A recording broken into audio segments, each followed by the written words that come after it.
This is a story about a world obsessed with stuff. It's a story about a system in crisis. We're trashing the planet, we're trashing each other, and we're not even having fun. The good thing is that when we start to understand the system, we start to see lots of places to step in and turn these problems into solutions.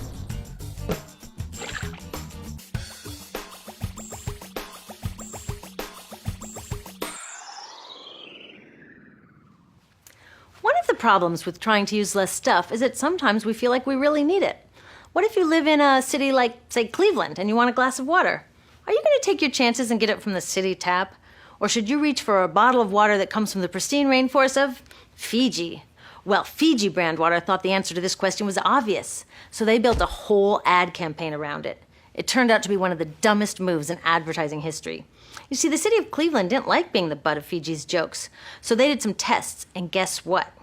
These tests showed a glass of Fiji water is lower quality, it loses taste tests against Cleveland Tap, and costs thousands of times more. This story is typical of what happens when you test bottled water against tap water. Is it cleaner? Sometimes, sometimes not.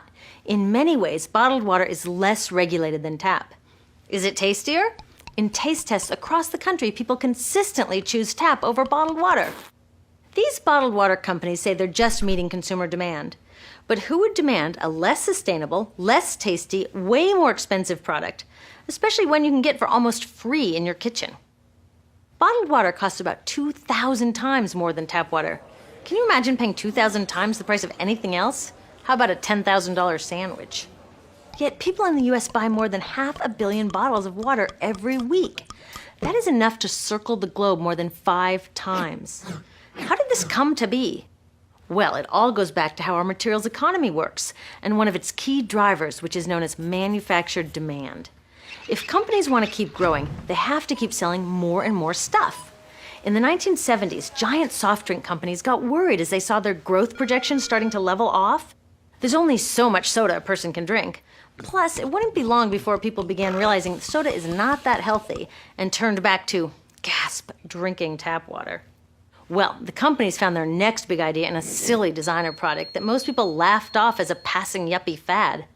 Water is free, people said back then. What will they sell us next? Air? So how do you get people to buy this fringe product? Simple. You manufacture demand. How do you do that? Well, imagine you're in charge of a bottled water company. Since people aren't lining up to trade their hard-earned money for your unnecessary product, you make them feel scared and insecure if they don't have it. And that's exactly what the bottled water industry did. One of their first marketing tactics was to scare people about tap water with ads like Fiji's Cleveland campaign. When we're done, one top water executive said, tap water will be relegated to showers and washing dishes. Next, you hide the reality of your product behind images of pure fantasy. Have you ever noticed how bottled water tries to seduce us with pictures of mountain streams and pristine nature? But guess where 1/3 of all bottled water in the US actually comes from? The tap. Pepsi's Aquafina and Coke's Dasani are 2 of the many brands that are really filtered tap water. But the pristine nature lie goes much deeper. In a recent full-page ad, Nestle said, bottled water is the most environmentally responsible consumer product in the world. What? They are trashing the environment all along the product's life cycle. Exactly how is that environmentally responsible? The problems start here with extraction and production, where oil is used to make water bottles. Each year, making the plastic water bottles used in the US takes enough oil and energy to fuel 1 million cars. All that energy spent to make the bottle, even more to ship it around the planet, and then we drink it in about 2 minutes? That brings us to the big problem at the other end of the life cycle, disposal. What happens to all these bottles when we're done? 80% end up in landfills, where they will sit for thousands of years, or in incinerators, where they are burned, releasing toxic pollution. The rest gets collected for recycling. I was curious about where the plastic bottles that I put in the recycling bins go. I found out that shiploads were being sent to India, so I went there. I will never forget riding over a hill outside Madras, where I came face to face with a mountain of plastic bottles from California. Now, real recycling would turn these bottles back into bottles. But that wasn't what was happening here. Instead, these bottles were slated to be downcycled, which means turning them into lower quality products that would just be chucked later.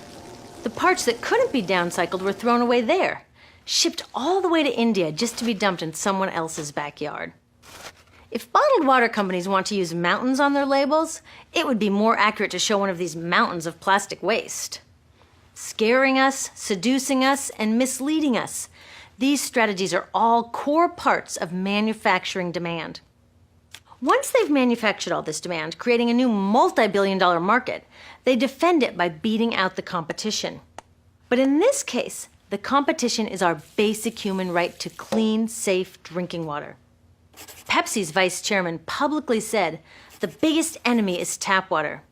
They want us to think it's dirty and bottled water is the best alternative. In many places, public water is polluted, thanks to polluting industries like the plastic bottle industry. And these bottled water guys are all too happy to offer their expensive solutions, which keep us hooked on their products. It is time we took back the tap. That starts with making a personal commitment to not buy or drink bottled water unless the water in your community is truly unhealthy. Yes, it takes a bit of foresight to grab a reusable bottle on the way out, but I think we can handle it. Then take the next step. Join a campaign that's working for real solutions, like demanding investment in clean tap water for all. In the US, tap water is underfunded by $24 billion, partly because people believe drinking water only comes from a bottle. Around the world, 1 billion people don't have access to clean water right now. Yet cities all over are spending millions of dollars to deal with all the plastic bottles we throw out. What if that money was spent improving our water systems, or better yet, preventing pollution to begin with? There are many more things we can do to solve this problem. Lobby your city officials to bring back drinking fountains. Work to ban the purchase of bottled water by your school, your organization, or entire city. This is a huge opportunity for millions of people to wake up and protect our wallets, our health, and the planet. The good news is it's already started. Bottled water sales have begun to drop while business is booming for safe, refillable water bottles. Yay! Restaurants are proudly serving tap, and people are choosing to pocket the hundreds or thousands of dollars they would otherwise be wasting on bottled water. Carrying bottled water is on its way to being as cool as smoking while pregnant. We know better now. The bottled water industry is getting worried because the jig is up. We are not buying into their manufactured demand anymore. We will choose our own demands, thank you very much, and we're demanding clean, safe water for all.